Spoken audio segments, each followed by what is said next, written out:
Hello students. So I have come up with another lecture for all of you. अभी तक हमने total 4 lectures upload किया था. इन 4 lectures में हमने बहुत फंडामेंटल चीज़ों के बारे में बात की थी. And now in this lecture I am gonna talk about very important segment, very important thing which is very important for your upcoming topics. ये बहुत ही इंपॉर्टेंट सेगमेंट होने वाला है आप लोगों के लिए. So आपको like we are moving into the core organic chemistry. We are about to move into that. हम लोग मूव करने वाले हैं इस जो मज़ेदार सेगमेंट है ऑर्गेनिक केमिस्ट्री का, उसमें हम लोग मूव करने वाले हैं. तो बिना टाइम वेस्ट किए हम लोग शुरू करते हैं. तो अभी तक हम लोगों ने सीखा क्या है? हमने पहला लेक्चर जब अपलोड किया था, वी डिस्कस्ड अबाउट हैमॉन्ड्स प्रिंसिपल क्या होता है. देन आई टॉक्ड अबाउट कि न्यूक्लियोफाइल क्या होता है, इलेक्ट्रोफाइल क्या होता है.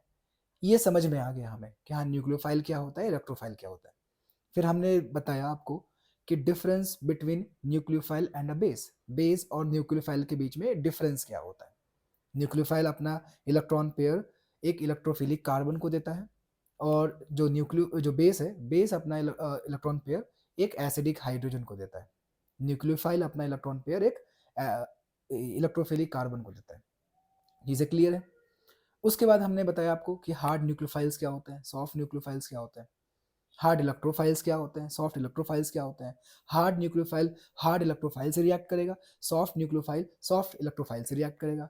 जिसका साइज बढ़ गया, जिसमें चार्ज डिस्पर्स हो गया, उस केस में वैसे टाइप के रिएजेंट को हम लोग सॉफ्ट न्यूक्लियोफाइल या सॉफ्ट इलेक्ट्रोफाइल बोल सकते हैं, सॉफ्ट रिएजेंट बोल सकते हैं. लेकिन अगर जिसका साइज बहुत छोटा है, यानी जिस पर चार्ज डेंसिटी बहुत ज़्यादा है, जिस पर चार्ज डेंसिटी बहुत ज़्यादा है, उस टाइप के रिएजेंट को हम लोग हार्ड न्यूक्लियोफाइल या हार्ड रिएजेंट्स बोल सकते हैं. लाइक हार्ड न्यूक्लियोफाइल्स बोल सकते हैं या फिर हार्ड इलेक्ट्रोफाइल बोल सकते हैं. ये हमने एक्सप्लेन कर दिया था. फिर हमने आपको बताया डिसाइड कैसे करें which one is acting as a nucleophile and which one is acting as an electrophile. ये आपने सीख लिया. कोई रिएक्शन दिया रहेगा तो आप ये डिसाइड कर सकते हो अब कि कौन हमारा इलेक्ट्रोफाइल होगा और कौन हमारा न्यूक्लियोफाइल होगा. ये आप डिसाइड कर सकते हो. यानी अब आपको इसी तरह से सोचना है, इस तरह से आगे बढ़ना है. पहले आपको रिएक्शन देखना है, रिएक्शन में देखना है कि इलेक्ट्रोफाइल कौन है. इलेक्ट्रोफाइल अगर डिसाइड कर लिया तो फिर देखना है न्यूक्लियोफाइल कौन है. अगर आपने ये दोनों चीजें अगर डिसाइड कर ली तो आपका काम 30% बहुत आसान हो जाएगा. यानी अब हम लोग मूव करने वाले उस core of the organic chemistry में, जहां पर हमें रिएक्टेंट्स से लाइक प्रोडक्ट्स कैसे बनते हैं वो हमें डिसाइड करना है. तो हम लोग उसी के बारे में आज हम लोग बात करने वाले हैं. ठीक है, तो चलिए शुरू करते हैं. So this is our 5th lecture, right? So I am writing here lecture number 5, right? तो इसको शुरू करने से पहले ज़रा आप याद करें, हमने बताया था कि जब कोई रिएक्शन आगे प्रोसीड कर रहा है, बढ़ रहा है, तो एक इंटरमीडिएट फॉर्म होता है. इंटरमीडिएट जब फॉर्म होता है तो हमने बताया था कि शायद वो कार्बोकैटायन हो सकता है या फिर कार्बन आयन हो सकता है या कार्बीन, फ्री रेडिकल, नाइट्रीन, ये सब इंटरमीडिएट्स फॉर्म हो सकते हैं. सबसे पहले हम लोग कार्बोकैटायन के बारे में बात कर रहे हैं, जो कि हमने बताया था लास्ट क्लास में. We are talking about carbocation first of all, सबसे पहले कार्बोकैटायन. तो फिर हमने बताया था कि कार्बोकैटायन कितने तरह के होते हैं, 2 तरह के होते हैं. एक कार्बोनियम आयन, एक कार्बेनियम आयन. और हम लोग स्पेशली कार्बेनियम आयन के बारे में पढ़ते हैं क्योंकि that is in our syllabus. Carbonium ion हमारे सिलेबस में है ही नहीं. तो फिर हमने बहुत सारी प्रॉपर्टीज, बहुत सारे कैरेक्टरिस्टिक्स लिखवाए थे उस कार्बेनियम आयन के बारे में. यानी उस कार्बोकैटायन के बारे में हमने आपको बताया था कि sp2 हाइब्रिडाइज होता है, प्लानर स्ट्रक्चर होता है, उसमें एक वैकेंट p ऑर्बिटल होता है, बॉन्ड एंगल 120 होता है. ये सब सारी चीज़ें बताई थी. स्पिन मल्टीप्लिसिटी बताया था कि 1 आता है, and that's why it is called as singlet carbocation. ठीक है, चलिए उस चीज़ को हम लोग कंटिन्यू करते हैं. तो अब हमारा आगे का अप्रोच क्या रहेगा, ज़रा ध्यान से समझना. मान लो हमने लिखा, मान लो एक रिएक्टेंट है. ज़रा ध्यान से समझना बच्चे, ये हमारा रिएक्टेंट है और यहाँ से हम लोग चले गए किसी एक इंटरमीडिएट पर. मान लो हम लोग यहाँ पर गए इंटरमीडिएट, राइट? और ये जो इंटरमीडिएट फॉर्म हो रहा है, हमने बोल दिया कि भाई ये हमारा क्या है, कार्बोकैटायन है. ठीक है, ये हमारा कार्बोकैटायन है. हो सकता है ये इंटरमीडिएट दूसरा कोई इंटरमीडिएट फॉर्म करे, मान लो IM2 इंटरमीडिएट 2. हो सकता है, बिल्कुल हो सकता है. इसमें प्रॉब्लम क्या है? हमने बताया था it can be a multiple step process, 2 step, 3 step process. तो बिल्कुल हो सकता है. और उसके बाद फिर हम लोग ने बोला कि चलो लास्ट में हमें मिल गया प्रोडक्ट। तो पहले हमारा गोल होगा, हम लोग इस सेगमेंट के बारे में फोकस करेंगे, यानी हम लोग यहाँ से यहाँ कैसे जा रहे हैं उस पर ध्यान देंगे हम लोग। हमारा मेन गोल है कि ये अगर फॉर्म हो रहा है तो कैसे फॉर्म हो रहा है, और अगर ये फॉर्म हो रहा है इसका मतलब इसके पीछे कोई रीजन रहा होगा। So we will focus on the parameters, like कैसे ये फॉर्म हो रहा है, किन किन फैक्टर्स पर ये डिपेंड कर रहा है। तो चलिए शुरू करते हैं। तो सबसे पहले हम लोग देखते हैं, यानी हमारा टॉपिक होगा कि you can right formation of carbocation, यानी हमें ये बनाना है। तो पहला हम लोग इस सेगमेंट से शुरू कर रहे हैं, ठीक है। फॉर्मेशन ऑफ कार्बोकैटायन, बहुत ध्यान से सुनना आप लोग। फॉर्मेशन ऑफ कार्बोकैटायन, तो एक पल पहले हम लोग एक लिख सकते हैं, केस नंबर 1 लिख लो आप लोग पहले। Case number 1, reaction involving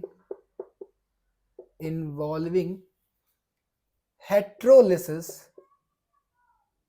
involving heterolytic fission बोल सकता हूं, heterolytic fission of covalent bond. जरा ध्यान से समझना इस लाइन को। हमने पहला लिखा reaction involving heterolytic fission of covalent bond. अगर आपको याद आ रहा हो, हमारा बॉन्ड फिजन, बॉन्ड क्लीवेज दो तरह का होता है। एक होता है हमारा होमोलिटिक फिजन, दूसरा हेट्रोलिटिक फिजन। होमोलिटिक फिजन में हमें मिलता है free radical, odd electron species, और हेट्रोलिटिक फिजन में हमें मिलता है एक एनायन मिलता है और एक कैटायन मिलता है। तो हम लोग इसी सेगमेंट के बारे में बात कर रहे हैं, क्योंकि अगर हमें कार्बोकैटायन बनाना है तो हमें तो हेट्रोलिटिक फिजन करवाना पड़ेगा ना बच्चे। जरा ध्यान से सोचो, अगर हेट्रोलिटिक नहीं करवाएंगे तो हमें कार्बोकैटायन मिलेगा कैसे। So now we will focus on the heterolytic fission, और उससे हमें क्या मिल रहा है, कार्बोकैटायन, राइट। तो उसके लिए हमने लिख लिया, मान लो I have written something like R, and यहां पर हमने लिख दिया Lg, और इसको आप समझ लो this is the leaving group, ऐसे समझ लो this is a leaving group. Example देते हैं, मान लो हमने लिख दिया RCl, या फिर ROR, या फिर ROH। अगर आपको ये समझ में नहीं आ रहा कि this is what is this is the alkyl group, यानी कहने का मतलब CH3Cl, CH3O, CH3, कुछ और भी ले सकते हैं, या फिर CH3OH। और यहां पर हर जगह आप देख सकते हो कि these are the leaving groups, ठीक है। ये तो बताया हमने कि लिविंग ग्रुप क्या हो सकता है। इवन ऐसा भी हो सकता है लिविंग ग्रुप CH3NH2, ये भी लिविंग ग्रुप हो सकता। हमने यहाँ पर क्लोरीन लिखा है, क्लोरीन की जगह पर ब्रोमीन भी हो सकता, आयोडीन भी हो सकता, फ्लोरीन भी हो सकता। तो ये सब जितने भी हैं ये हमारे लिविंग ग्रुप्स कहलाते हैं। बात समझ में आ रही है। यानी अगर आप देखो तो यहाँ पर एक तरह से सिग्मा बॉन्ड है बच्चे। अगर सिग्मा बॉन्ड है तो सिग्मा बॉन्ड को ये अपनी ओर खींच रहा होगा, सिग्मा इलेक्ट्रॉन्स को खींच रहा होगा, जिसकी वजह से इस पर पार्शियल पॉजिटिव नेगेटिव चार्ज आया होगा, और इस पर पार्शियल नेगेटिव चार्ज आया है तो इस पर पार्शियल पॉजिटिव चार्ज आया होगा। और अगर ये फर्दर बॉन्ड टूटता है तो आप सोचो क्या R++ एक ऐसा मिलेगा या नहीं मिलेगा, या नहीं मिल सकता है। यानी हम इसी बॉन्ड ब्रेकिंग की बात कर रहे हैं। बात समझ में आई। तो यानी हम लोग कंडीशंस देखेंगे, यानी ये जो लिविंग ग्रुप है, ये लिविंग ग्रुप किस किस पैरामीटर पर डिपेंड करेगा। कहने का मतलब अगर ये लिविंग ग्रुप एक अच्छा लिविंग ग्रुप होगा तो क्या ये बॉन्ड आसानी से टूट जाएगा, आसानी से टूटेगा तो क्या हमें कार्बोकैटायन मिल जाएगा। नहीं आया समझ में, तो इसको हम डिटेल में फिर से एक बार एक्सप्लेन करते हैं।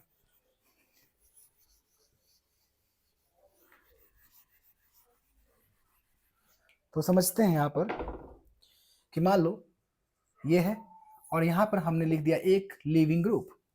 अब ये लिविंग ग्रुप अगर मान लेते हैं टूट करके जा रहा है, अगर टूट करके जा रहा है तो इस अल्काइल पर एक पॉजिटिव चार्ज आएगा और लिविंग ग्रुप पर एक नेगेटिव चार्ज आएगा। बिल्कुल आएगा बच्चे, आएगा या नहीं आएगा। Now tell me one thing, अगर ये वाला प्रोसेस ज्यादा स्टेबल है, ये ज्यादा स्पॉन्टेनियस है, तो ये रिएक्शन फॉरवर्ड डायरेक्शन में मूव करेगा। अगर ये फॉरवर्ड डायरेक्शन में मूव करेगा तभी तो हमें ये मिलेगा। कहने का मतलब अगर ये कंडीशन इससे ज्यादा स्टेबल है तब तो हमें ये मिलेगा, अदरवाइज ये मिलेगा कैसे। यानी उस केस में तो बॉन्ड टूटेगा ही नहीं। यानी दैट मीन्स इस ग्रुप को एक अच्छा लिविंग ग्रुप होना पड़ेगा, तभी तो ये बॉन्ड आसानी से टूटेगा और तभी हमें कार्बोकैटायन मिलेगा। बात समझ में आ रही है? अगर ये अच्छा ग्रुप नहीं हो, यानी ये इसको छोड़ करके ना जाए, तो क्या ये बॉन्ड टूटेगा? बिल्कुल नहीं टूटेगा। तो हमें इसको मानना पड़ेगा, इसको ये कंसिडर करना है इसके नेचर को, यानी लीविंग टेंडेंसी की। अगर अच्छी टेंडेंसी होगी तो ये मिलेगा, अच्छी लीविंग टेंडेंसी नहीं होगी तो ये नहीं मिलेगा। I hope are you getting the point? तो हम लोग को ये ध्यान में रखना है कि ये एक अच्छा लिविंग ग्रुप कैसे बन सकता है, आई मीन कि किस किस पैरामीटर पर लिविंग टेंडेंसी डिपेंड करती है, राइट? तो हम लिख रहे हैं फैक्टर्स अफेक्टिंग, फैक्टर्स नहीं लिखते हैं इसको, लेट्स राइट इट कि लिविंग टेंडेंसी लिख देते हैं डायरेक्टली। तो लिविंग टेंडेंसी, ठीक है, ये किस किस पैरामीटर पर डिपेंड करेगा, ये इस पर ध्यान देते हैं। तो लिविंग टेंडेंसी, पहला तो स्टेबिलिटी ऑफ लिविंग ग्रुप इस पर डिपेंड करेगा, यानी हम लिख रहे हैं स्टेबिलिटी ऑफ लिविंग ग्रुप। ये बात मानते हो कि नहीं मानते हो? मान लो अगर ये टूटा और ये अगर स्टेबल है ही नहीं, लाइक डिसोसिएटेड जोन में अगर ये स्टेबल है ही नहीं, तो फिर ये टूट के जाएगा क्यों? यानी अगर ये टूट करके जा रहा है, इसका मतलब ये वाला स्टेट इस स्टेट से ज्यादा स्टेबल है, यानी ये हमारा ज्यादा स्टेबल लिविंग ग्रुप है। Now you have a question कि इसकी स्टेबिलिटी कैसे डिसाइड करेंगे सर? बहुत सिंपल सा आंसर है, अगर इस पर चार्ज ज्यादा है तो वो वापस से रिएक्ट करके वापस ये बनाएगा, यानी किसी भी तरह से अगर इसके चार्ज को कम कर दें तो उसकी रिएक्टिविटी कम हो जाएगी, रिएक्टिविटी कम हो जाएगी तो उसकी स्टेबिलिटी बढ़ जाएगी, यानी जितना ज़्यादा चार्ज होगा रिएक्टिविटी उतना ज़्यादा होगा। एक कॉमन सा एग्जांपल यूज़ करते हैं। मान लो लेट्स कंसिडर कि आपके पास बहुत पैसे हैं, लेट्स से ऐसा नहीं सोचते, मान लेते हैं कि आपके पास पैसे भी नहीं है, लेकिन आपके एक रिलेटिव आते हैं, आपके अंकल आते हैं, कोई भी आते हैं और उन्होंने आपको लेट्स से 200 रुपये दे दिए। आपके मन में रहेगी क्यूरियोसिटी कि चलो उस 200 रुपये को खर्च करें। आप जाओगे पानी पूरी खाओगे या कुछ खाओगे बाहर में, जो भी खाने वगैरह की चीज़ें मिलती हैं आप खरीदोगे, पैसे खर्च करोगे। Basically I am talking about an average student like me.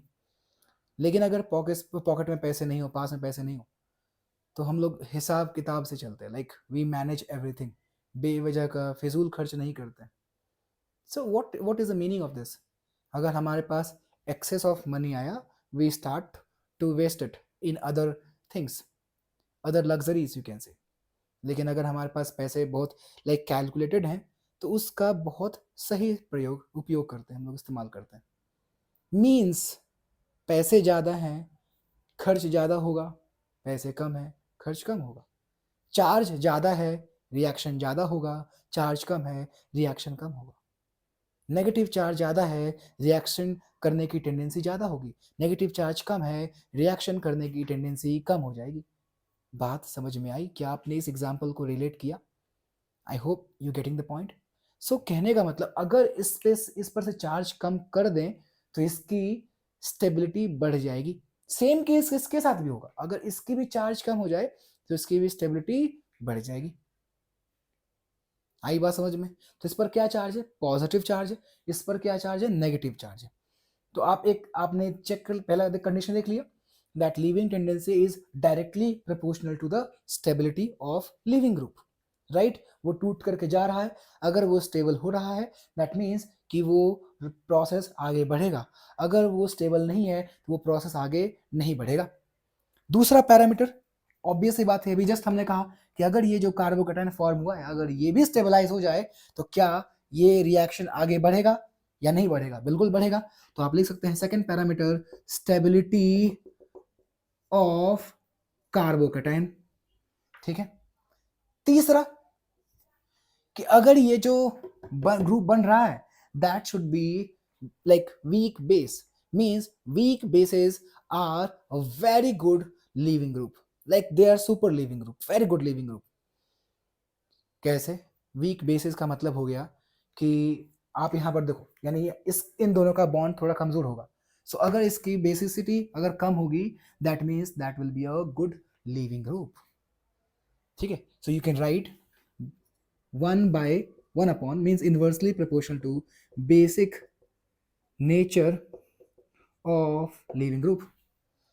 और लास्ट में एक पैरामीटर, एक पॉइंट और लिख लो, दैट इज कि अगर इस लिविंग ग्रुप के साथ एक -m या -r इफ ग्रुप लगा हुआ रहेगा, तो उस केस में इसकी स्टेबिलिटी बढ़ जाएगी, क्योंकि चार्ज जो है रेजोनेंस में डीलोकलाइज हो जाएगा, डीलोकलाइज होगा, डिस्पर्स हो जाएगा, और उस पर से नेगेटिव चार्ज की डेंसिटी कम हो जाएगी। चार्ज डेंसिटी कम हो गई तो वो हमारा स्टेबल हो गया, एंड दैट मीन्स कि वो हमारा रिएक्शन फॉरवर्ड डायरेक्शन में मूव करेगा। तो यहां पर लिख सकते हो कि -m group attached with leaving group. Just let me check क्या स्क्रीन में ये आ रहा है या नहीं आ रहा है। Right, yes, this is being recorded, frame में हमारे आ रहा है ये सब कुछ।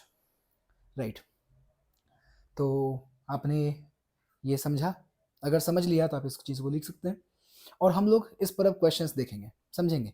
जो हमने 4 पॉइंट्स लिखवाए हैं, इन सारे पॉइंट्स को हम लोग समझेंगे। तो आप आगे फर्दर एक पॉइंट लिख सकते हो, दैट नोट करके लिख सकते हो, नोट करके लिख लीजिए, weak bases are good leaving group. Weak bases are good leaving group. ठीक है, तो ये आपने लिख लिया, लिख लीजिए। चलिए इसको इरेज करते हैं।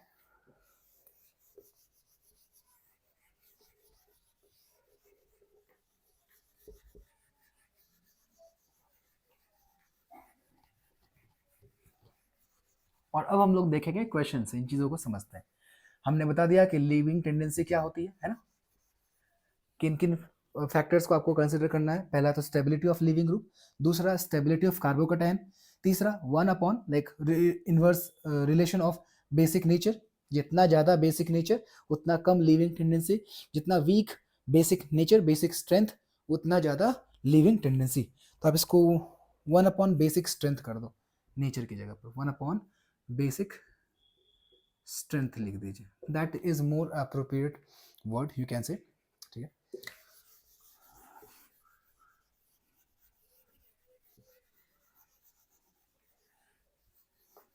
तो चलिए हम एक क्वेश्चन देते हैं आपको। ठीक है, तो सबसे पहले हमने लिखा, आपको बताना है ऑर्डर ऑफ लीविंग टेंडेंसी बताना है। ठीक है, तो पहला क्वेश्चन हमने दिया आपको, इसको A1 मान लो, fluorine chlorine chloride ion, fluoride chloride bromide iodide, ये दिया हुआ है। तो उसमें आपको बताना है कि which is the good leaving group, यानी लिविंग ग्रुप की आप एक ऑर्डर आप बता सकते हो, डिक्रीजिंग इंक्रीजिंग जो भी है। आपके मन में एक सवाल होगा कि ये जो लिखा है ये बॉन्ड टूटने के बाद लिखा है या टूटने से पहले। तो आपको बता दें, बॉन्ड अगर लाइक हेट्रोलिटिक फ्यूजन हो रहा है, बॉन्ड टूट रहा है, डिसोसिएशन हो रहा है, तो उस केस में जो ग्रुप बन करके जा रहा है हम उसकी बात कर रहे हैं। यानी आपको ये कंसिडर करना है this is acting as a group या एज एन एटम जो अटैच था हमारे कार्बोकैटायन के साथ, हमारे अल्काइल ग्रुप के साथ अटैच था, उसकी टेंडेंसी क्या है, आप इसको उस नजरिए से देखो। ठीक है, कहने का मतलब चाहे ऐसे भी लिखा रहे या फिर ऐसे लिखा रहे, यानी ये बॉन्ड बना हुआ दिखा रहा है। क्वेश्चन में इस तरह से भी कभी कभी लिखा हो सकता है, लाइक उन्होंने बॉन्ड बना दिया और कहा कि हाँ आप डिसाइड करो, ऐसा हो सकता है, ऐसा हो सकता है, ऐसा हो सकता है, ऐसा हो सकता है। तो इन सब के केस में आपको एक ही चीज लगानी है, एक ही कॉन्सेप्ट लगानी है, एक ही चीज कंसिडर करना है। ठीक है, तो आप इसके बारे में सोचिए। I am giving you another question. आज हम लोग बहुत सारे सेगमेंट्स को कवर करेंगे, तो थोड़ा फास्ट रहेगा हमारा लेक्चर, तो थोड़ा फास्ट लिखिएगा।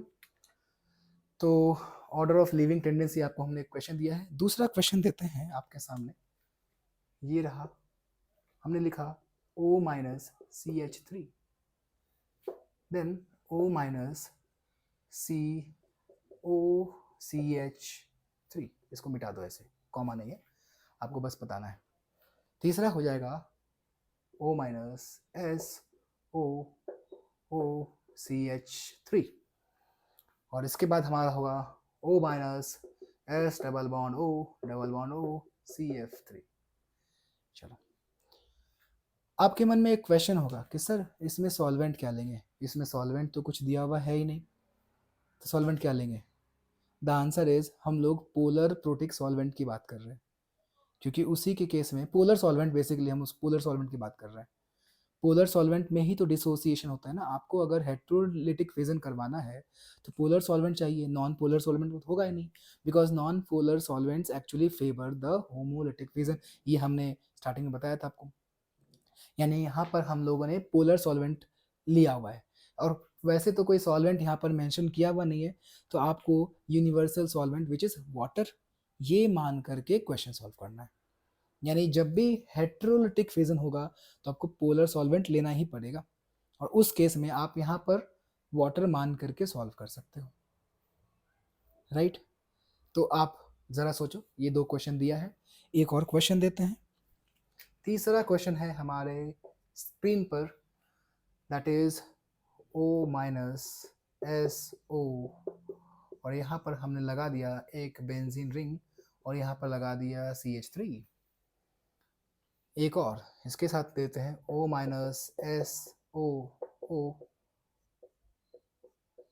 और यहाँ पर कुछ भी नहीं लगा हुआ है।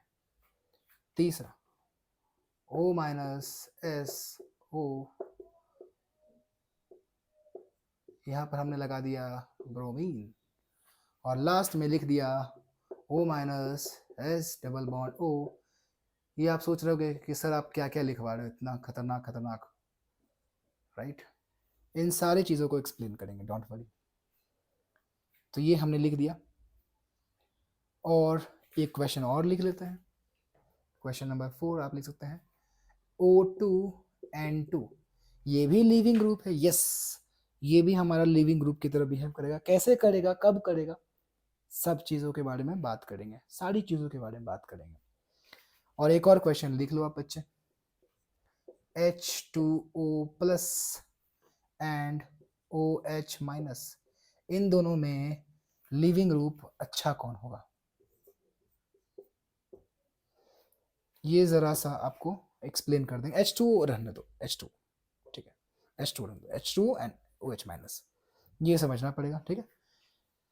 तो चलिए, अभी तक आपने सॉल्व कर लिया होगा, तो पहले क्वेश्चन का आंसर देते हैं। हमने लिखा कि फ्लोराइड, क्लोराइड, ब्रोमाइड, आयोडाइड, इन सब में बेटर लिविंग ग्रुप कौन सा होगा? इसका आंसर होगा 4 greater than 3 greater than 2 greater than 1, ये होगा पहले क्वेश्चन का आंसर। यानी ये ज़्यादा अच्छा लिविंग ग्रुप होगा, यानी आसानी से छोड़ करके जाएगा। पूछो क्यों? The answer is very simple बच्चे, इसका साइज बहुत बड़ा है, साइज बड़ा है तो सब पर तो चार्ज है, लेकिन साइज बड़ा होने की वजह से क्या चार्ज डिस्पर्स होगा या नहीं होगा? चार्ज डिस्पर्स होगा तो क्या चार्ज डेंसिटी कम हो गई या नहीं हो गई? अगर चार्ज डेंसिटी कम हो गई, हमें तो चार्ज ही तो कम करना था, तो हमने कर दिया कम, साइज बढ़ गया, चार्ज कम हो गया, चार्ज डेंसिटी कम हो गया, मॉलिक्यूल हमारा या आयन या स्पीशी या रेडिकल स्टेबल हो गया, यानी ये ज़्यादा स्टेबल होगा टूटने के बाद, इसका मतलब एक अच्छा लिविंग ग्रुप की तरह बिहेव करेगा। ये तो पहला एक्सप्लेनेशन हो गया। दूसरा एक्सप्लेनेशन और क्या सोच सकते हो आप, जरा सा सोचो, इसका आप बना दो लाइक बेसिक नेचर देख लो, हमने बोला था कि weak bases are better leaving group, तो आप सोचो इसका अगर आप इसका कॉन्जुगेट एसिड बनाओ तो HF बनेगा, conjugate acid HCl, HBr, HI, और सबसे अच्छा सबसे अच्छा स्ट्रॉन्गर एसिड हमारा HI होता है। HI अगर हमारा स्ट्रॉन्गर एसिड होता है, इसका मतलब वो ज़्यादा से ज़्यादा H प्लस रिलीज कर सकता है, यानी वो बॉन्ड आसानी से टूट सकता है, तभी तो वो ज़्यादा से ज़्यादा H प्लस रिलीज करता है। That means this is the weaker base और नॉट। और हम लोग को पता है down the group basicity decreases, ये हमने बताया है। Down the group basicity decreases. इन सारे पॉइंट से हम आपको कनेक्ट करने की कोशिश कर रहे हैं। ये सारी चीजें आपने लास्ट क्लास में पढ़ी हैं। तो ये तो आपको आंसर मिल गया कि हाँ भाई, down the group basicity decreases and hence ये हमारा स्ट्रॉन्ग बेस होगा, ये थोड़ा वीकर और सबसे वीक बेस ये होगा। That means this will act as a good leaving group. Moving on to the next question, क्या लगता है इसमें इन सब में सबसे बेस्ट लिविंग ग्रुप कौन सा होगा? तो सबसे पहले इसके नाम के बारे में पहले बता देते हैं। ये जो आपको दिख रहा है, इस ग्रुप को, इस नाम को हम लोग बोलते हैं एसिटाइल। क्या बोलते हैं बच्चे? एसिटाइल। शॉर्ट में क्या लिखते हैं? एसिटेट। शॉर्ट में लिखते हैं एसी, एसिटेट। सॉरी, शॉर्ट में लिखते हैं एसिटाइल, एसी, एसी लिखते हैं। और ये पूरा पूरा ये जो आयन है, ये पूरा आयन कहलाता है एसिटेट आयन, एसिटेट आयन। तो आप देखो O इस ग्रुप से लगा हुआ है, तो क्या इस ग्रुप को OAC माइनस बोल सकते हैं या नहीं बोल सकते? बिल्कुल बोल सकते हैं। ये हो गया एसिटाइल। फिर आते हैं इस पर, ये जो है ना बच्चे, ये जरा सा सोचो, ये क्या है? इस ग्रुप का नाम है मेसिटाइल। क्या नाम है इसका? मेसिटाइल।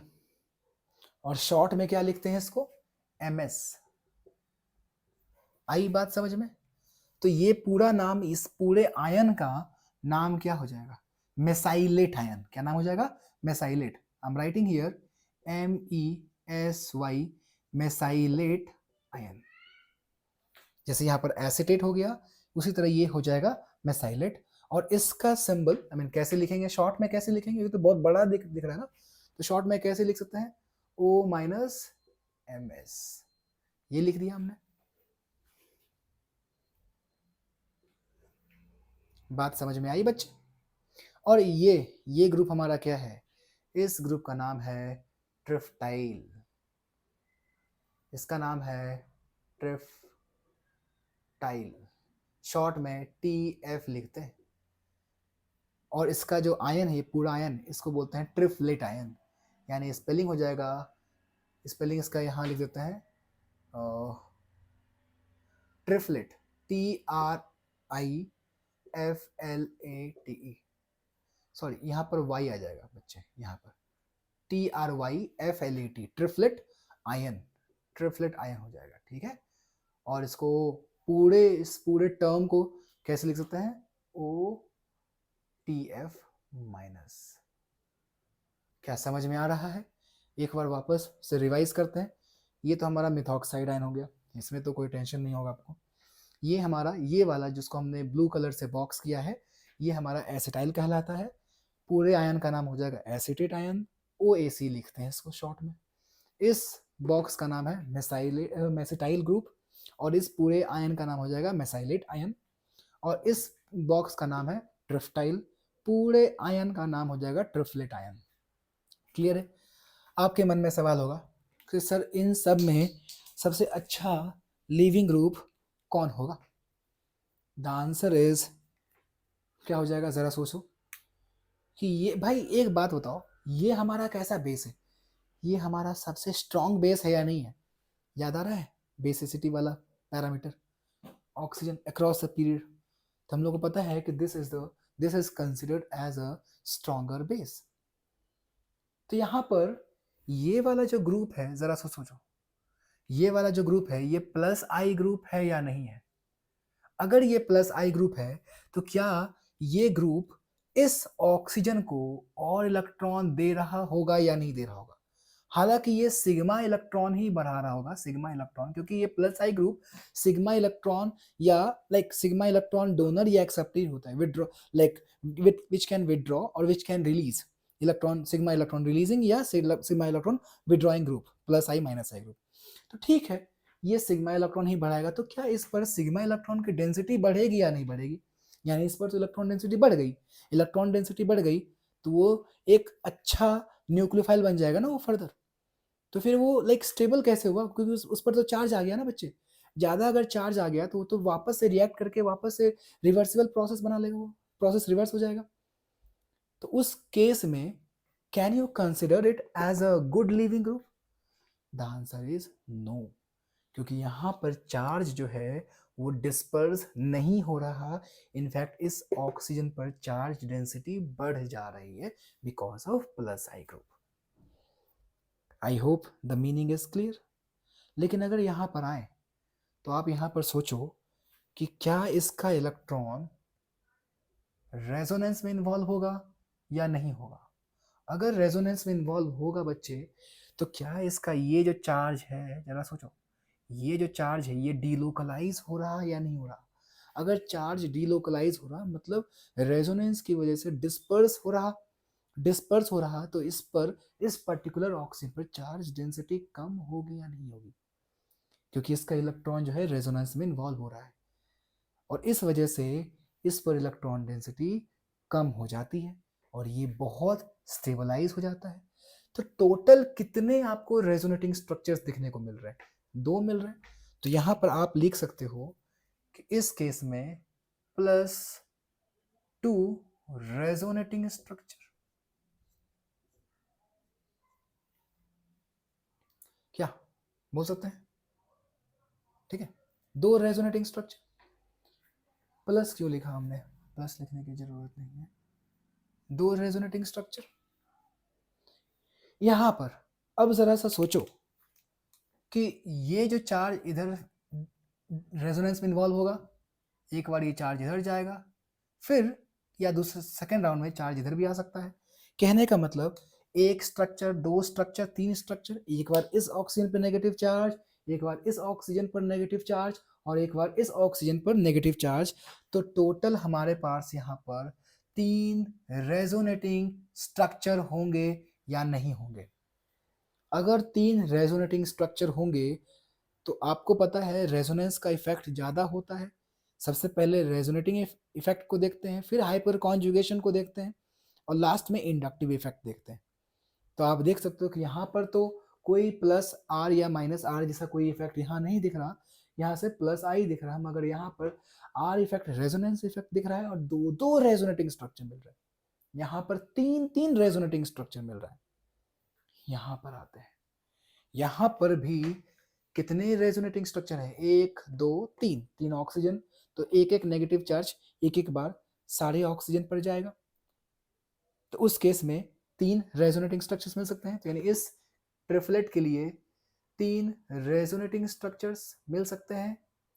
अब हमारी लड़ाई जो है मेसाइलेट आयन और ट्रिपलेट आयन के बीच में है, क्योंकि यहाँ पर भी 3, यहाँ पर भी 3, लेकिन इसमें विनर कौन होगा? विनर होगा हमारा ट्रिपलेट आयन, क्योंकि ये वाला जो ग्रुप है ये -I ग्रुप है, मगर ये जो ग्रुप है ये +I ग्रुप है। आई होप आपको ये सारी चीज़ें समझ में आ रही होंगी। तो आप देख सकते हो -I ग्रुप है तो क्या वो थोड़ा और चार्ज को अपनी ओर खींचेगा या नहीं खींचेगा, जिसकी वजह से इस पर से चार्ज थोड़ा और कम हो जाएगा। अगर चार्ज थोड़ा और कम हो गया तो क्या इसकी स्टेबिलिटी बढ़ गई या नहीं बढ़ी, और अगर ये स्टेबिलिटी बढ़ गई तो क्या ये एक अच्छा लिविंग ग्रुप होगा या नहीं होगा? बिल्कुल होगा। दैट मीन्स इस सेकेंड वाले क्वेश्चन का भी आंसर हो जाएगा 4 > 3 > 2 > 1। इन सारे आंसर्स को आप अच्छे से लिखते चलो। चीजें समझ में आ रही हैं? आते हैं थर्ड क्वेश्चन पर। ये बहुत इंपॉर्टेंट सेगमेंट है, इसको मिस नहीं कीजिएगा, अच्छे से ध्यान से इन चीजों को सुनिए।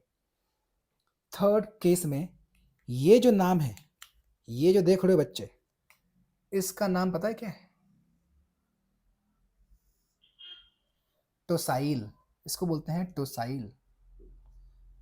टोसाइल और शॉर्ट में क्या लिखते हैं? TS। तो पूरा आयन का नाम क्या हो जाएगा? टोसाइलेट। बस लेट लगा देना, LAT। तो शॉर्ट में इसको क्या लिख सकते हैं? OTS, टोसाइलेट आयन, ऐसे लिख दिया हमने। इसका कोई नाम तो है नहीं, हाँ, लेकिन ये जो है इसका नाम हो जाएगा ब्रोसाइल। एग्जैक्टली आपने सही सुना, इसका नाम है ब्रोसाइल। शॉर्ट में लिखेंगे बी आर, इज इट? अरे बी आर मीन्स तो ब्रोमीन होता है भाई, बी आर नहीं बी एस, बी एस लिखेंगे। आई बात समझे बच्चे? इसको शॉर्ट में लिखेंगे बी एस। तो इसका पूरा इस आयन का नाम क्या हो जाएगा? ब्रोसाइलेट आयन। क्या नाम हो जाएगा? ब्रोसाइलेट आयन। फिर से ब्रोसाइलेट आयन, ब्रोसाइलेट आयन, ब्रोसाइलेट आयन, नोसाइलेट आयन। चलो बताएंगे इसके बारे में। तो इसको शॉर्ट में क्या लिखेंगे? O B S minus. Clear है बच्चे? और इसकी बात करें तो इसका नाम होता है नोसाइल। इस ग्रुप का नाम होता है नोसाइल। जी हाँ, पता है हमें आप लोग क्या सोच रहे होगे कि सर कैसे कैसे नाम ले रहे हो आप लोग। अभी तो बहुत लाइफ हमारी बहुत अच्छी खासी अच्छी चल रही थी, क्या आपने क्या घुसा दिया इस सेगमेंट में अचानक से? अरे भाई मज़ा तो अभी आएगा, ज़रा ध्यान से तो देखो। आगे ये सारी चीज़ें अभी आने वाले टाइम में यूज़ होने वाली हैं। तो यहाँ पर ये है नोसाइल और इसको शॉर्ट में लिखते हैं NS, और इस पूरे आयन का नाम हो जाएगा नोसाइलेट आयन। तो शॉर्ट में O माइनस, इस तरह से हम लोग लिखते हैं O माइनस NS। तो टोसाइलेट आयन, ब्रोसाइलेट आयन, नोसाइलेट आयन। चलिए क्लियर है, चीज़ें समझ में आ रही होंगी बच्चे? तो मन में आपके सवाल होगा कि सर इन सब में सबसे बेहतर लिविंग ग्रुप कौन सा हो सकता है? ज़रा सा सोचो मगर प्यार से, क्या ये माइनस एम ग्रुप है या नहीं है? तो क्या रेजोनेंस आई मीन इलेक्ट्रॉन की जो डायरेक्शन होगी, शिफ्टिंग डायरेक्शन, डिस्पर्शन डायरेक्शन, वो इसके साइड होगी कि नहीं होगी? यानी एक इलेक्ट्रॉन विड्रॉइंग ग्रुप की तरह बिहेव करेगा या नहीं करेगा? अगर करेगा तो डायरेक्शन ऑफ इलेक्ट्रॉन इस साइड होगा, उस केस में यहाँ से इलेक्ट्रॉन डेंसिटी कम होगा कि नहीं होगा? तो यहाँ पर भी आप देखोगे, यहाँ पर अभी भी 3 resonating structure and minus M group भी है, यानी रेजोनेटिंग स्ट्रक्चर 3 मिल रहे हैं प्लस माइनस एम ग्रुप है। और यहाँ पर बात करें तो यहाँ पर भी 3 रेजोनेटिंग स्ट्रक्चर है, मगर यहाँ पर प्लस एम ग्रुप दिख रहा है, यानी इसका लोन पेयर तो डीलोकलाइज हो सकता है। खैर इसमें और इसमें बात करें तो इसका स्ट्रेंथ ज़्यादा होगा, ये तो बात मानते हो। यहाँ पर तो कोई ग्रुप लगा हुआ नहीं, तो यहाँ पर सिर्फ और सिर्फ 3 रेजोनेटिंग स्ट्रक्चर। मगर इसकी बात करें तो क्या ये प्लस आई ग्रुप है या नहीं है? और वैसे भी यहाँ पर 3 रेजोनेटिंग स्ट्रक्चर, यानी कहा जाए इसके केस में 3 रेजोनेटिंग स्ट्रक्चर और प्लस आई ग्रुप है। यहाँ पर 3 रेजोनेटिंग स्ट्रक्चर है, और यहाँ पर आप इसके मतलब इसको आप एक तरह से डीएक्टिवेटिंग ग्रुप की तरह देखो, तो ये क्या इलेक्ट्रॉन इसी साइड में शिफ्ट होगा, और इसमें और इसमें अगर देखा जाए तो इसका स्ट्रेंथ सबसे ज़्यादा है, यानी ये ग्रुप इस चार्ज को बहुत ज़्यादा डीलोकलाइज करवा देगा, यानी उस केस में इस पर चार्ज डेंसिटी बहुत कम हो जाएगी। अगर कम होगी तो भाई ये तो बेस्ट लिविंग ग्रुप हो गया इन सब में, and hence the answer would be again यहाँ पर 4 3 2 1 हुआ या नहीं हुआ? आपके मन में ये तो क्लियर हो गया होगा, इन दोनों में तो क्लैरिटी आ गई होगी, शायद इसमें और इसमें क्लैरिटी नहीं रही होगी, है कि नहीं? तो ज़रा सा सोचो आप, यहाँ पर कोई भी प्लस आई ग्रुप नहीं है, यहाँ पर एक प्लस आई ग्रुप है, यानी इलेक्ट्रॉन दे रहा होगा थोड़ा सा, तो थोड़ा सा ही दे रहा होगा, लेकिन इसकी तुलना में यहाँ पर इलेक्ट्रॉन डेंसिटी ज़्यादा होगा या नहीं होगा? तो उस केस में यहाँ पर इलेक्ट्रॉन डेंसिटी बढ़ गई, तो ये एक लाइक इनके कंपैरिजन में this is less like weaker और bad leaving group compare to all this 4 cases. Otherwise ये भी एक बहुत अच्छा लिविंग ग्रुप होता है। ये मत सोच लेना आप कि इस ये बहुत खराब लिविंग ग्रुप होता है, नहीं, इसके कंपैरिजन में this is like coming in the last, लेकिन ये बहुत अच्छा लिविंग ग्रुप होता है। ये सारे जो केसेस हमने दिए हैं आपको, बस इसको छोड़ दो, बाकी जितने भी हैं इसको छोड़ दो, और ये फर्स्ट क्वेश्चन छोड़ दो, तो जितने भी हमने लिखवाए हैं एसिटाइल, मेसिटाइल, ट्रिप्टाइल, टोसाइल, ब्रोसाइल, मोसाइल, ये सारे जितने भी ग्रुप हैं ये एक अच्छे लिविंग ग्रुप की तरह बिहेव करते हैं, और इन्हीं का हम लोग आगे यूज़ करने वाले हैं। कैसे करेंगे वो समझ में आएगा आपको। चलिए O2 N2 इन दोनों में बताइए सबसे अच्छा लिविंग ग्रुप हमारा कौन होगा? तो आपके मन में आंसर होगा कि सर ऑक्सीजन, क्योंकि बिना ऑक्सीजन के हम लोग जीवित नहीं रह सकते। अरे नालायक, ऑक्सीजन हमारा एक बैड गुड लिविंग ग्रुप इसके कंपैरिजन में नहीं होगा। परसेंटेज अबंडेंस हमारे एटमॉस्फेयर में सबसे ज़्यादा क्या पाया जाता है, नाइट्रोजन या ऑक्सीजन? नाइट्रोजन पाया जाता है विच इज़ 78%। यानी कहीं ना कहीं उसकी स्टेबिलिटी ज़्यादा है, इस वजह से तो वो हमारे इन्वायरमेंट में सबसे ज़्यादा वो पाया जाता है, परसेंटेज अबंडेंस उसका बहुत ज़्यादा है। तो आप कैसे कह रहे हो कि यहाँ पर ऑक्सीजन ज़्यादा होगा, हमारा गुड लिविंग ग्रुप होगा? नहीं, बिल्कुल नहीं, ये लॉजिक नहीं लगाना। यहाँ पर हम लोग बिल्कुल लॉजिकली चल रहे हैं, जो हमारा केमिस्ट्री कहता है, स्टेबिलिटी फैक्टर जो कहता है, उस पर हम लोग डिसाइड कर रहे हैं। ये नहीं कि we inhale oxygen so we need, no no, that won't be applicable here. And hence this oxygen मतलब यहाँ पर हो जाएगा 2 बेटर देन 1, हमारा लिविंग टेंडेंसी दिखाएगा। इस लास्ट क्वेश्चन की बात करते हैं, ज़रा सा आप सोचो, थिंक फॉर अ सेकेंड। क्या लगता है आपको, सोच लिया? चलो पहले आप ये पूरा लिख लो, इसको एक्सप्लेन करते हैं, ये एक मज़ेदार सेगमेंट है, लिख लो, take the screenshot if you want to. चलिए इसको इरेज करते हैं, ठीक है?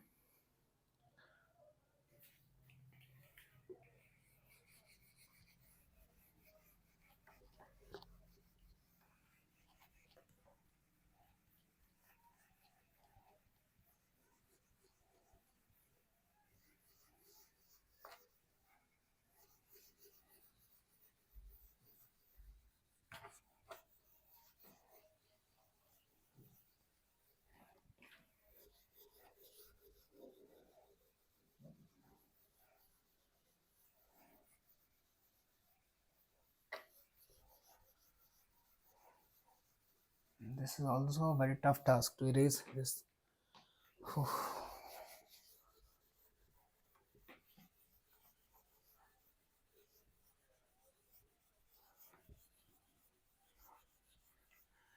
चलिए लास्ट क्वेश्चन पर आते हैं, और इसका आंसर आप ही करने वाले हो। बस इसको आपने बस गलत नज़रिए से देख लिया, जरा इसको अच्छी नज़रों से देखो। अच्छी नज़रों से का मतलब होता है बच्चे, ये H2 है, तो सोचो ज़रा सा, ये होगा ऑक्सीजन, ऑक्सीजन ऐसा रहा होगा, और इस आई मीन हाइड्रोजन, हाइड्रोजन, और इस पर प्लस चार्ज रहा होगा। जब ये टूटा होगा बच्चे, तो टूटने के बाद ज़रा सा सोचो कि ये R प्लस बना होगा, प्लस H2O बना होगा। आपके मन में सवाल आएगा कि सर ऐसा बॉन्ड कैसे तोड़ दिए? तो सोच लो, क्या यहाँ पर इलेक्ट्रॉन है या नहीं है? तो हमने क्या किया, इस इलेक्ट्रॉन को यहाँ शिफ्ट कर दिया पूरे, ये तो इलेक्ट्रॉन, ये जो इलेक्ट्रॉन देख रहे हो ये तो इसी का है, तो हमने ये वाला इलेक्ट्रॉन भी इसको दे दिया, बोला अब आप लेकर के विदा ले लें, अलविदा हो जाइए। तो टूटा, तो पहले ऑक्सीजन पर क्या चार्ज था, पॉजिटिव, अब ये लिया होगा तो नेगेटिव चार्ज आया होगा, नेगेटिव पॉजिटिव मिलकर के क्या हो गया होगा, न्यूट्रल ऐसा बना होगा। चूंकि अल्काइल ग्रुप अपना एक इलेक्ट्रॉन दे दिया, तो क्या यहाँ पर पॉजिटिव चार्ज आएगा या नहीं आएगा? यानी इस तरह का केस दिख रहा है, यानी हम लोग इसी ग्रुप की बात कर रहे थे, यही तो था हमारा लिविंग ग्रुप। और दूसरा हमारा है ROH। मान लो ऐसा है, और अगर ये टूटेगा मान लो, तो क्या इस तरह से हमने तोड़ दिया? जरा सा सोचो कि दोनों में बेहतर लिविंग ग्रुप कौन है, बस पहले ये सोचो, बेहतर लिविंग ग्रुप कौन है? आपके मन में सवाल आ रहा होगा, सर ये हमारा best, the good leaving group. भाई नहीं, यहाँ पर तो चार्ज दिख रहा है कि नहीं दिख रहा है? इस पर जरा सा देखो, क्या इस पर कोई चार्ज है क्या? इस पर चार्ज तो है ही नहीं। जब इस पर चार्ज है ही नहीं, तो न्यूट्रल मॉलिक्यूल हो गया, न्यूट्रल मॉलिक्यूल हो गया, तो ये एक अच्छा लिविंग ग्रुप कहलाएगा या नहीं कहलाएगा? और खुद आप सोचिए, इसके और इसके कंपैरिजन में ये जो H2O है, ये वीक बेस है या नहीं कंपेयर टू दिस वन? क्योंकि अगर आप ऑर्डर ऑफ बेसिसिटी की बात करेंगे, तो OH minus is better base than H2O, order of basicity. तो आप देख सकते हो कि ये हमारा वीक बेस है, and hence this is the best leaving group, यानी 1 ग्रेटर देन 2। क्या ये समझ में आया आपको? यहाँ पर चार्ज था तो थोड़ा बहुत ये कंबाइन करके वापस बन सकता है, लेकिन इस केस में इस लिविंग ग्रुप पर कोई चार्ज नहीं है, इट्स अ न्यूट्रल मॉलिक्यूल, यानी ये सबसे ज़्यादा स्टेबल होगा। हमने पहले कहा कि अगर कोई लिविंग ग्रुप है तो उसकी चार्ज डेंसिटी कम कर दो, अगर चार्ज डेंसिटी कम हो गया तो उसकी स्टेबिलिटी बढ़ जाएगी, मीन्स उसकी रिएक्टिविटी कम हो जाएगी।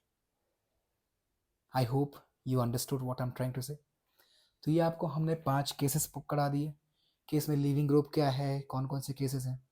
अब ज़रा सा हम लोग थोड़ा इंटरेस्टिंग सेगमेंट की तरफ मूव करते हैं। लिख लिया आपने? चलिए, अब आपको कुछ क्वेश्चंस दे रहे हैं, ठीक है?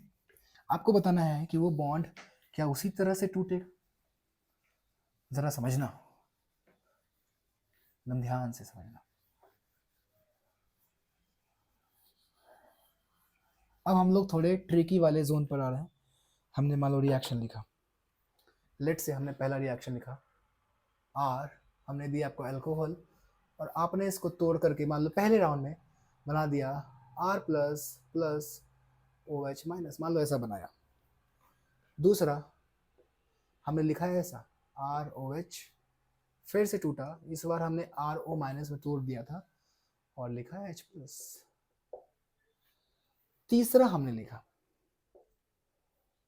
Are O R, R dash कर दो बच्चे, तो इस बार क्या कर दिया हमने R plus O R dash minus, ऐसा तोड़ा। फोर्थ केस ले लेते हैं, H2O टूटा, H plus plus O H minus. एक और केस ले लेते हैं मजेदार वाला, हमने लिया R NH2 और ये टूटा R प्लस प्लस NH2। जरा सा सोचो, 47 minutes have been recorded so far, हमारे पास 15 मिनट लगभग और है। बताइए,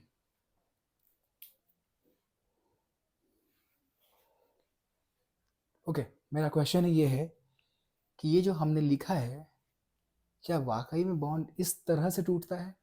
मेरा क्वेश्चन ये है, क्या वाकई में बॉन्ड इस तरह से टूटता है?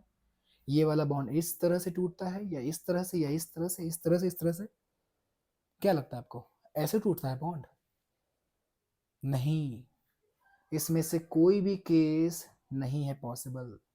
ये कोई भी बॉन्ड इस तरह से नहीं टूटता है, नो डिसोसिएशन लाइक दिस, अपने आप इस तरह से नहीं टूटता है, बिल्कुल नहीं टूटता है।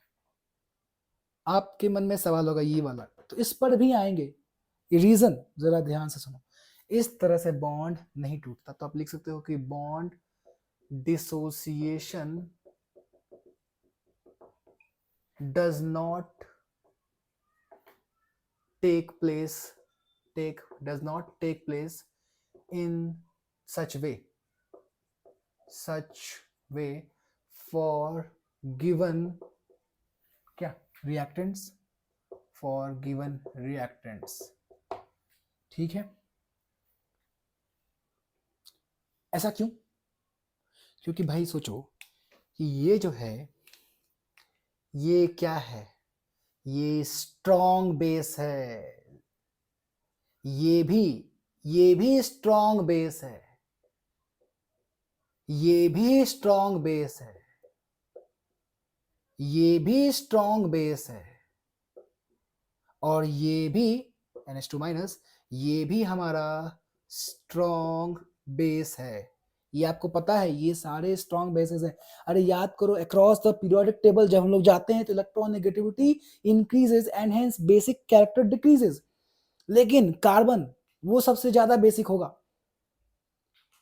इसके बाद OH वो ज्यादा बेसिसिटी शो करेगा, उसकी लाइक ऑर्डर ऑफ बेसिसिटी की बात कर रहे हैं, I am talking about order of basicity.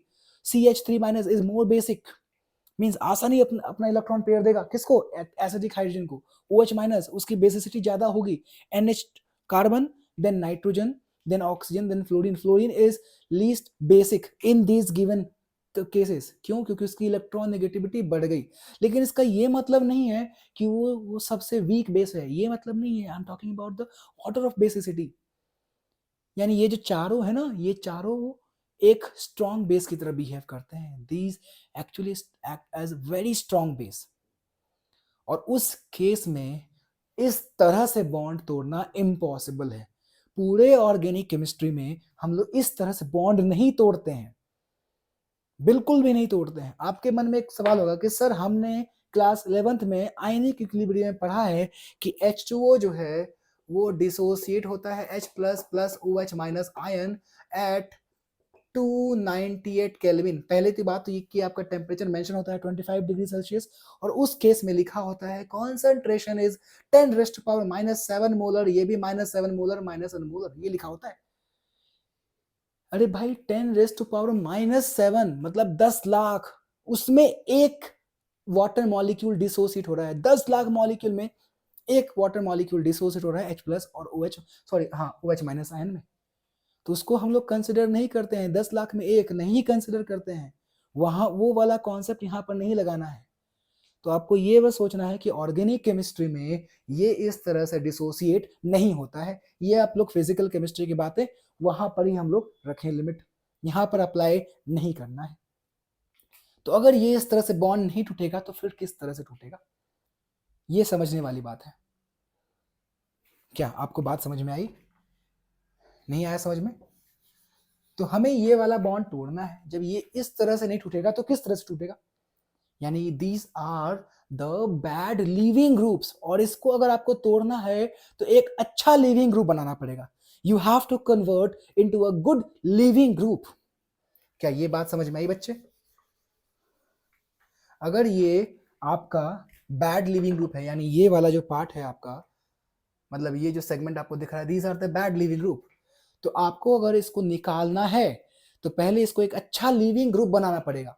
अच्छा लिविंग ग्रुप बनाने के लिए इसको कुछ करना पड़ेगा इसके साथ। अगर कर दिया फिर तो बन गया एक बहुत अच्छा ग्रुप, और फिर ये आसानी से निकल जाएगा।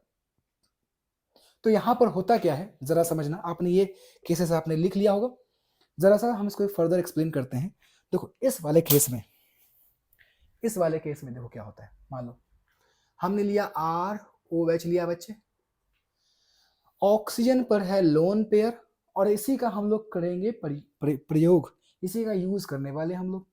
कहने का मतलब I am gonna use its application, और इसको हमने मिलवा दिया एक H प्लस से। ये है भिखारी, I mean this is electrophile. और आप सोचो कि ये तो है आपका न्यूक्लियोफाइल। जैसे ही ये एक H प्लस को देखेगा, nucleophilic electrophilic reaction, Lewis acid base reaction होगा, और होगा तो ये अपना इलेक्ट्रॉन पेयर्स को तुरंत दे देगा और बनाएगा ROH plus.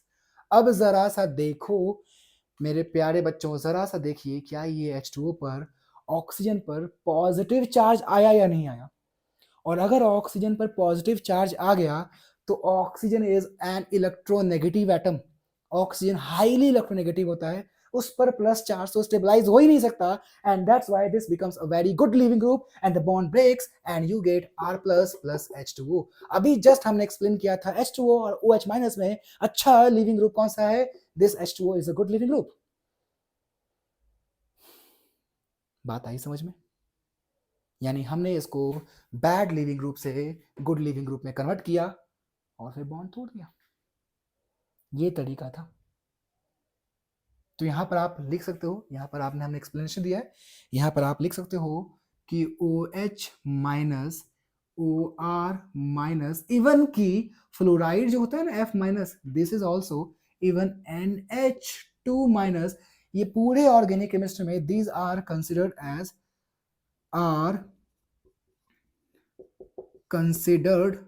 As bad leaving group. और अगर आपको इनको निकालना है तो you have to convert into a good leaving group. To remove them we have to convert them into a good leaving group, हमें इसको एक गुड लिविंग ग्रुप में कन्वर्ट करना पड़ेगा। बात आई समझ में? तो इस पॉइंट्स को लिख लीजिए आप। और कैसे करेंगे गुड लिविंग ग्रुप में कन्वर्ट, कैसे करेंगे वो सारे सेगमेंट्स अभी हम लोग यहीं पर देखेंगे। खैर चलो इसके बारे में छोड़ते, इसके बारे में सोचो, इसको रहने देते हैं, इसको हम इस पर हम लोग आएंगे, बाद में आएंगे, ठीक है? पहले इस पर इसको कर लेते हैं। तो इसके केस में क्या हो जाएगा कि हमने इसको मिलवाया, हमारा एक साथी H+, इसके पास है लोन पेयर, ये बन गया न्यूक्लियोफाइल, ये तो ऑलरेडी एक इलेक्ट्रोफाइल है, ये अपना इलेक्ट्रॉन पेयर्स को दे देगा, ये बन जाएगा ROR-H और इस पर आ जाएगा प्लस चार्ज, और फर्दर ये बॉन्ड टूट जाएगा R+, मतलब ये इलेक्ट्रॉन इधर शिफ्ट करवा दो बच्चे मेरे, बन जाएगा R+ प्लस R-OH। क्या ये समझ में आ रहा है? सभी को समझ में आ रहा है? से यस, ठीक है। तो ये बन गया हमारा, यानी इसको बैड लिविंग ग्रुप से हमने गुड लिविंग ग्रुप में कन्वर्ट किया और फिर तो निकाल दिया, ठीक है। अब हम कुछ और केसेस दे रहे हैं, आप इन चीज़ों को लिख लीजिए। How much time do we have? 5 minutes, right, okay, लिख लीजिए। चलिए इसको इरेज करें।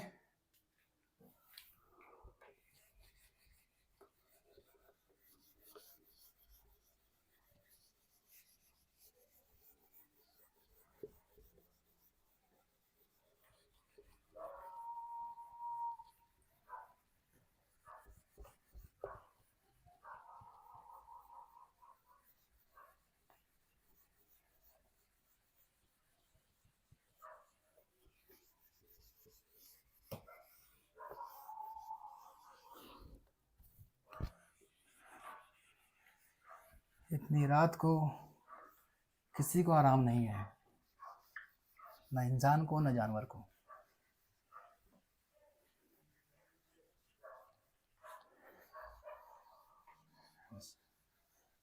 ऐसा लगता है वो पता नहीं क्या कर देगा जो।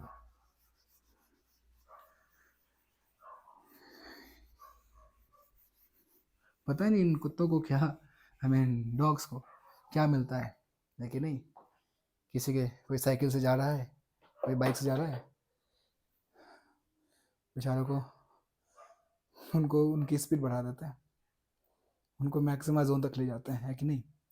शायद आपने भी कभी फेस किया होगा, हमारे साथ तो बहुत बार हुआ है। पता नहीं, I don't know, I have never understood कि इसके पीछे साइंस क्या है, क्यों ये दौड़ते हैं। फिर अगर आप रुक जाओ तो ये रुक जाएंगे, फिर स्पीड अप करो, फिर भागेंगे, फिर दौड़ेंगे। गॉड नोज, पता नहीं क्या क्रिएटिविटी है। एनीवे, चलिए आपको हम एक क्वेश्चन दे रहे हैं। हमने यहाँ पर लिखा बच्चे ROH, और इसको हमने रिएक्ट करवाया, पता है किससे? इसको हमने रिएक्ट करवा दिया, सोचो किससे? टोसाइल क्लोराइड। किससे करवाया बच्चे? टोसाइल क्लोराइड।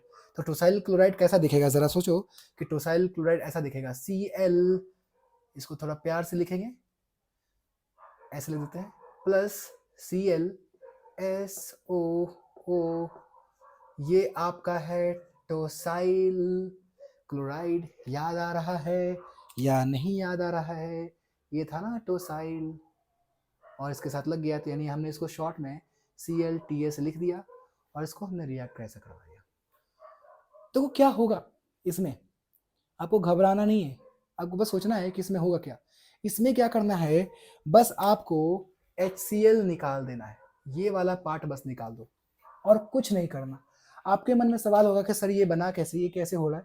अभी इसके बारे में कुछ नहीं सोचना, बस इसका हाइड्रोजन, इसका क्लोरीन मिला दो, HCl निकाल दो। यानी यहाँ से हमने HCl को कर दिया सब्ट्रैक्ट, सब्ट्रैक्ट का मतलब निकाल दिया, और क्या बन जाएगा? बन जाएगा ROS डबल बॉन्ड OCH3, नहीं CH3 नहीं बच्चे, सॉरी, माय बैड, ये कर दिया और यहाँ पर ये लिख दिया। अब जरा सोचो, अभी हमने जस्ट पढ़ाया था कि this is a very good leaving group, बना कि नहीं बना? क्या हो गया, टोसाइलेशन हो गया, टोसाइलेशन हो गया, तो यानी ये ROTS हो गया कि नहीं हो गया, और ये एक अच्छा लिविंग ग्रुप है, तो यानी फर्दर इसको हम आसानी से तोड़ करके R प्लस OTS माइनस कर सकते हैं कि नहीं, और ये स्टेबलाइज हो जाएगा क्योंकि रेजोनेंस यहाँ पर इन्वॉल्व हो रहा है, तो यानी आसानी से टूट के जा सकता है कि नहीं जा सकता। कहने का मतलब इस बैड लिविंग ग्रुप को हमने इसके साथ टोसाइल क्लोराइड के साथ रिएक्ट करवाया, बन गया एक टोसाइल अल्काइल ग्रुप, राइट, और ये एक बन गया गुड लिविंग ग्रुप। फर्दर तो हम इसको आराम से तोड़ सकते हैं आसानी से। वो वाला तो, ये वाला तो केस बहुत इजी है, हाँ मुश्किल यही वाला था, यानी हम इसको इसके साथ भी जा सकते हैं, यानी हमने किया टोसाइलेशन, दूसरा हमने किया ROH, और हमने यहाँ पर लिख दिया, क्या लिख दिया, ब्रोसाइल क्लोराइड, ब्रोसाइल क्लोराइड, ठीक है। तो क्या उस केस में ROBS बनेगा प्लस HCl बनेगा या नहीं बनेगा, यानी फिर से ये एक गुड लिविंग ग्रुप की तरह बन रहा है या नहीं बन रहा। कहने का मतलब ये बनेगा ROSOO बेंजीन रिंग और पैरा पोजीशन पर ब्रोमीन। तो क्या ये गुड लिविंग ग्रुप है या नहीं है, और फर्दर इस बॉन्ड को तोड़ना आसान होगा या नहीं होगा।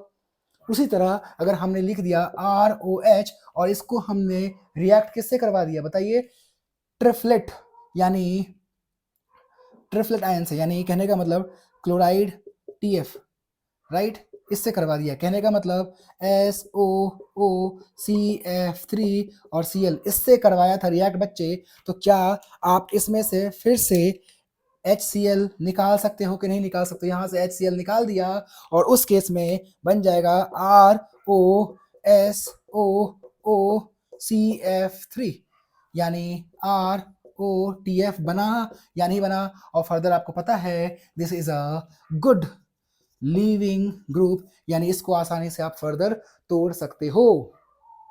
और क्या हो सकता है, यानी कहने का मतलब आप यहाँ पर एसिटाइलेशन कर सकते हो, टोसाइलेशन कर सकते हो, ब्रोसाइलेशन कर सकते हो, नोसाइलेशन कर सकते हो, मेसिटाइलेशन कर सकते हो, ट्रिफ्टाइलेशन कर सकते हो।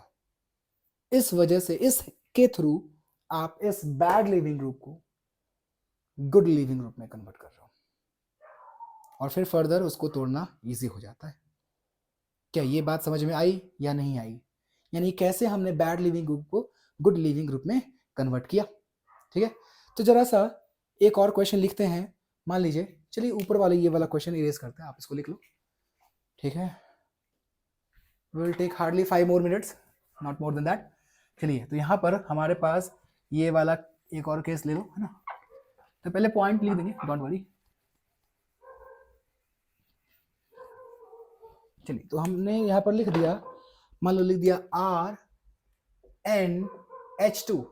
तो बताओ बच्चे, ये RNH2 कैसा दिखेगा, ऐसा दिखेगा कि नहीं दिखेगा, RNH2 ऐसा दिखेगा।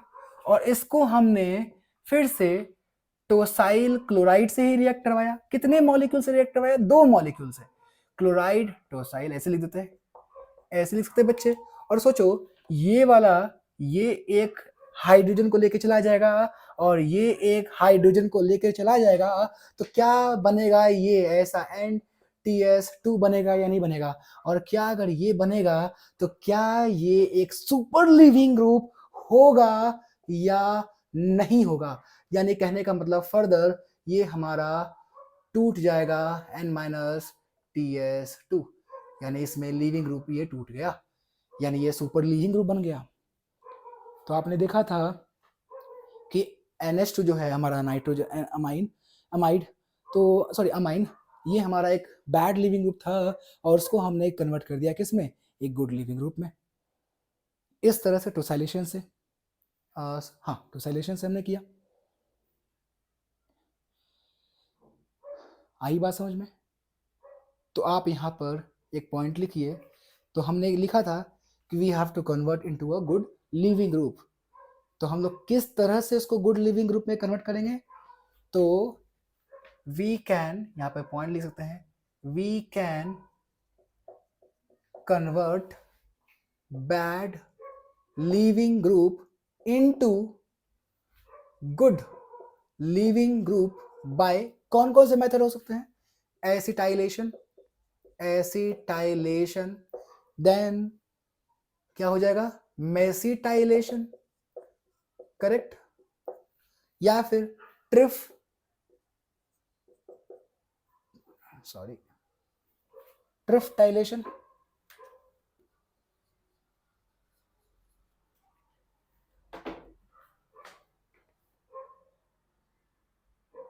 ट्रिफ्टाइलेशन, acetylation, mesylation, triflation, then tosylation, tosylation, then ब्रोसाइलेशन,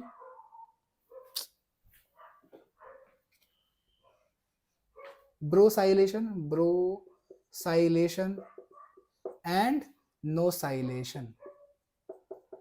इस तरह से हम एक बैड लिविंग ग्रुप को गुड लिविंग ग्रुप में कन्वर्ट कर सकते हैं।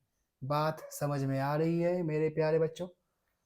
अगर आपको ये सारी चीज़ें समझ में आ गई तो आप अब इन चीज़ों को रिवाइज कीजिए। से yes if you have understood everything. तो आज के लिए हम लोग इतना ही रखते हैं और नेक्स्ट क्लास में हम लोग इसके आगे की चीज़ों के बारे में बात करेंगे। हमारा एक बहुत इंटरेस्टिंग सेगमेंट शुरू हो चुका है, तो आपको हर चीज़ों के बारे में मज़ा आएगा, हर नई आपको लगेगा कि आप हर दिन कुछ नया सीख रहे हैं। So kindly like revise all the previous notes. आप पुरानी चीज़ों को बार बार रिवाइज कीजिए, like do memorise my notes. आपको जितने पॉइंट्स हमने यहाँ दिए उन सारे पॉइंट्स को आप अच्छे से याद कीजिए, उसको रिवाइज कीजिए, बार बार पढ़िए, और दैट्स ऑल। तो एक आई वुड लाइक टू से वन फ्यू मोर थिंग्स। आज हम लोग बहुत एक अच्छे सेगमेंट की हमने बात की। तो हमने आपको सिखाया कि हमारा ये like bad leave these are the bad leaving group, और इसको हम लोग गुड लिविंग ग्रुप में कन्वर्ट कैसे करते हैं। तो वापस से हम लोग नाइट्रोजन वाले केस में हम लोग आएंगे नेक्स्ट क्लास में, जिसमें हम बताएंगे कि नाइट्रोजन को अगर आप एक H+ ऐड करते हो, प्रोटोनेशन उसको बोलते हैं, तो वो अच्छा ग्रुप, वो अच्छा आई मीन मेथड नहीं माना जाता है, that is not considered as a good method. तो उन सारी चीज़ों के बारे में बात करेंगे। So yes, that's all for today's lecture. या विल मीट अगेन, तब तक के लिए bye bye, take care, good night, Tata.